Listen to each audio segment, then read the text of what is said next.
Let's get to the High Hopes Jackie Baseball Report. It's time for the High Hopes Jackie Baseball Report. Joining me right now is Jackie Baseball. Fritz. Here's Jackie Baseball. All right. Some news and notes things first here. Before the Dombo sound. Before some Dombo sound. Yep. Friday afternoon, Ike, they knew we were going to be there. What happened? Guess who's starting? Nola? No! Oh, and we'll be on the air. Well, no, it'll probably be after he's pitching, right?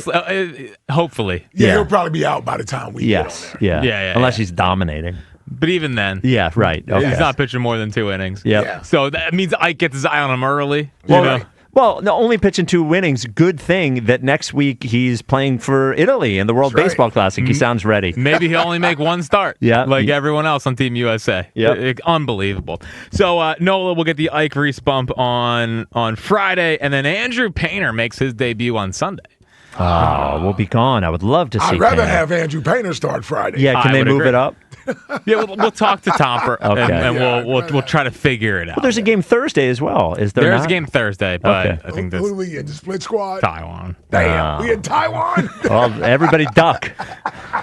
Taiwan. Yeah. All right, but some things I wasn't locked in on the game, was looking out of the corner of my eye. Yeah, but sure. some things to say. What'd you see? Good Justin Crawford read.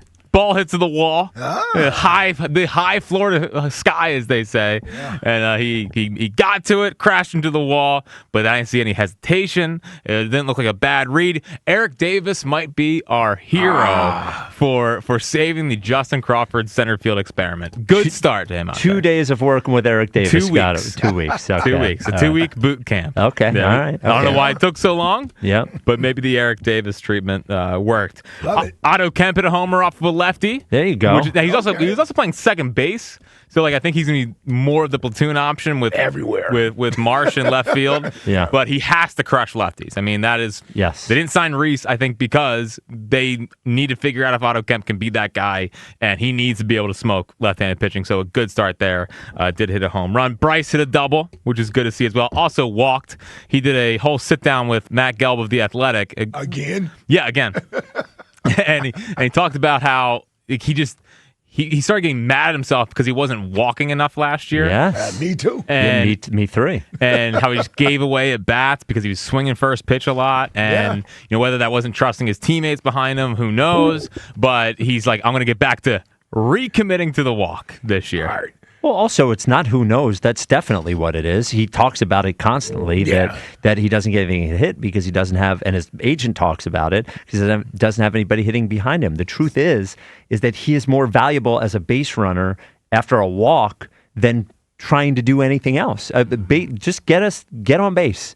Yeah. The guy's hitting behind you. The one thing Bohm can do, he's going to put the bat on the ball, and that might hit into a double play. Well, but that's for sure. but you 6-4-3. yeah, but you have a better chance of. Think about it this way: he hits a double, or single. It's really almost the same thing as him walking. He still needs Bohm to drive him in. Yeah. He's not going to hit 45 home runs. So just take the bag if they'll give it to you. Like they told you in Little League, Spike. A walk's as good as a hit. Yes, but I agree that it's one thing that's driven me crazy about the team since I've been back is that people let him. I always scream. There's one thing I scream when I'm at a baseball. Let him walk you. Let him walk you. He wants to walk you. Let him walk you. Yeah. So I'm glad. I hope he'll do that. And let me just throw this in there with Brycey on this.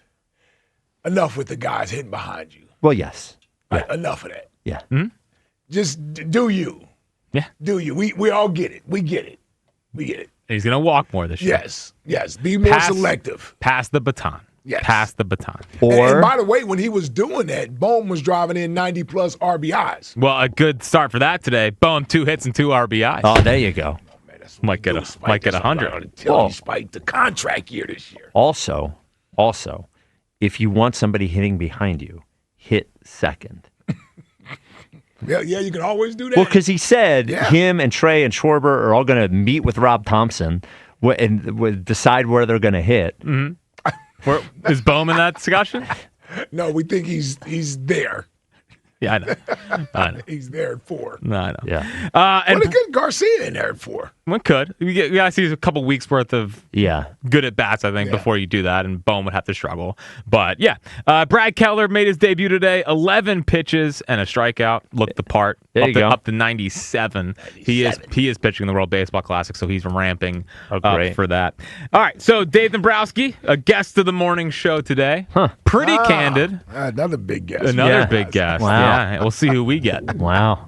Just kidding. But he, of course, he did the run it back thing again, whatever. We've heard the same answer.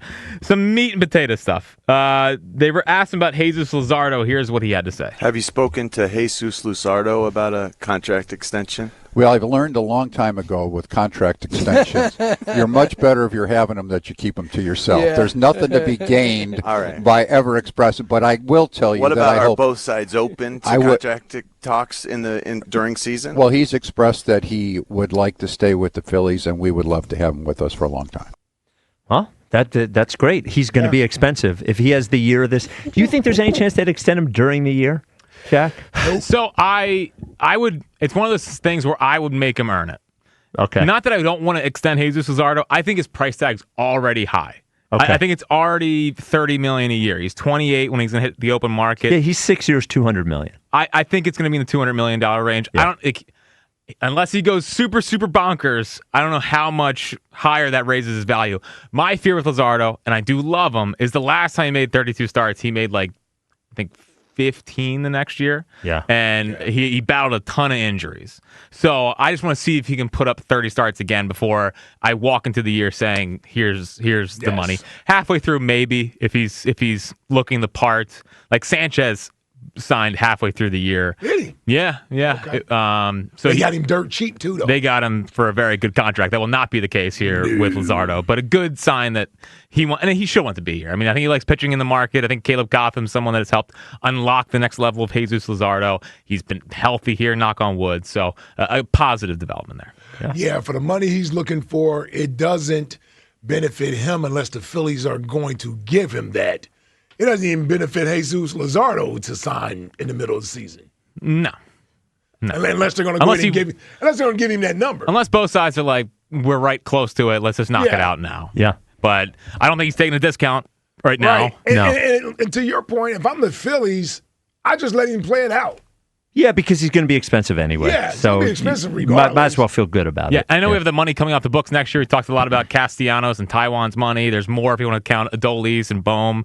But $30+ million that's going to be consumed by Luzardo. So maybe not as well, because Bohm is 11. Mm-hmm. Garcia is 10. Mm-hmm. That still doesn't get you 2. And then Castellanos is 20. And then Taiwan's 18. Okay. So that's 38 plus those two. Yeah. So, but if he's going to cost you 30 to 35, that's really almost all of it. Sure. Yeah. All right. So, this is the Stott and Marsh quotes. So I thought this was a nothing burger. Yeah. Elliot thinks this is Dombrowski throwing players under the bus again. And I'm curious if you guys think that's what this is. Here's him talking about, the question was, is this a make or break year for Stott and Marsh if they want to be here long term? And here's part of Dombrowski's answer. I think Stott and Marsh are really solid big league players. They haven't developed into the star type players at this point. Stott at second base, he's a good player. He's a good all-around player. He's a good defensive player. He runs the bases well. The second half of last year, the way he performed offensively, I think and we think that's the type of hitter he needs to be. He is not going to hit opposite field home runs on a regular basis. If he's hitting deep fly balls to left field, that's usually not a good sign. He made some adjustments with his swing, hit a lot of line drives, and I think he has a chance to be a really good player. Now, the dilemma for Rob Thompson is he hasn't hit left-handers quite as well. I think he could hit left-handed pitching. He's done it in the past. But then you've got Edmundo Sosa playing with them who hits left-handed pitching very well. So that's why a manager gets gray hair, although Rob Thompson doesn't have much gray hair. But they have to make that decision. When do I play him? And Sosa's a good defensive player too. So I guess only time tells. I don't think that necessarily if he has the same year he had last year, that means he's not going to be back next year. But at some point, is he going to be an all-star? I think he has the chance to do it, but he has to take that step forward to do it. I don't know. It's just a little weird to say nobody asked you if he was an all-star player or not. Right. It's obviously less of a big deal than with Bryce. But if we're going to be upset about that, if I'm Bryce and Stott, do I want to hear the general manager of the team specifically pointing out that I haven't lived up to my expectations? Again, we can say the same thing about Bryce. He was being honest. He's being honest here. I don't know if I was not as upset about the Bryce thing as anybody else. I thought it was a mistake for sure. I was not. But if you were upset about the Bryce thing, I would say that this is the same thing. I agree. Yeah. Only difference is that we obviously know Stott is not Bryce from a stature standpoint on the team. But your point is still the same. The fact that you're throwing out there that you're not an all-star level player, I'm sure that doesn't feel good to Bryson Stott. Who's that for? Yeah. Who's that for? That's my question. You could have made your point without saying he's not an all-star level player. He could have given the same answer without saying that. Again, I'm not I just wonder what goes through his head. Right. What point is he trying to drive home there? Who are you trying to convince? Yeah. Does anyone in Philadelphia think Bryson Stott's an all-star level player or has been at this point? Nobody thinks that. So, I don't know. Do I think it's the end of the world? No. I didn't think the Bryce thing was the end of the world, but I do think if you had a problem with the Bryce thing, I think that is another thing that he didn't need to do. Yep. And then the one thing that he did twice in this interview that I think is interesting. So the first part of that answer, he actually brought it back to even Alec Bohm. So they asked, the camera asked specifically about Stott and Marsh. Yep. And out of his way, Dombrowski mentioned Bohm, and here's what he had to say about Bohm. Alec Bohm, right. So Bohm didn't have a real good year last year for him, right? He was hurt some.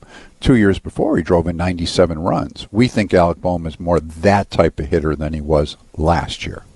So you come back, now he's a free agent at the end of this year. Will he be a Philly for the long term? Only time will tell in that regard. We have a really good young player coming behind him in Aidan Miller, so we'll see where that takes us.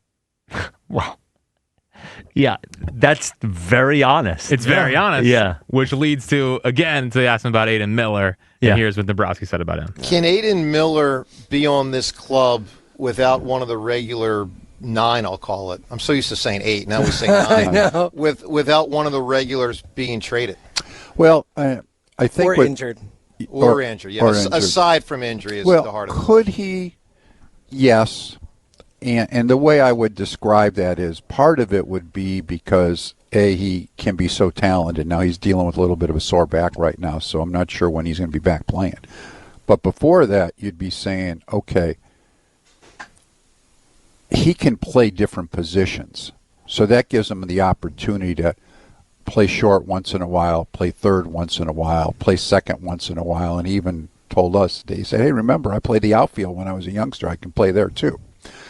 But you'd have to make sure he gets enough at-bats. So we'd have to sit down ourselves and say, okay, how many at-bats is he actually going to get in this role by playing all over the place, assuming no injury, or is he better off to just go out and play a AAA? So could he do it? Yes. Will he do it? I don't really know that because we'd have to really kind of look and say, hey, we're a better team with him on our ball club versus him going out and playing at the minor league level. In the spring training games and then when the AAA season begins, do you envision him playing at multiple positions to prepare for that possibility or just third base? Well, he'll play third. He'll play some short, and we may mix in second. I think we have to be a little careful in just how he handles all of that at one time because you move him up and you're putting it in.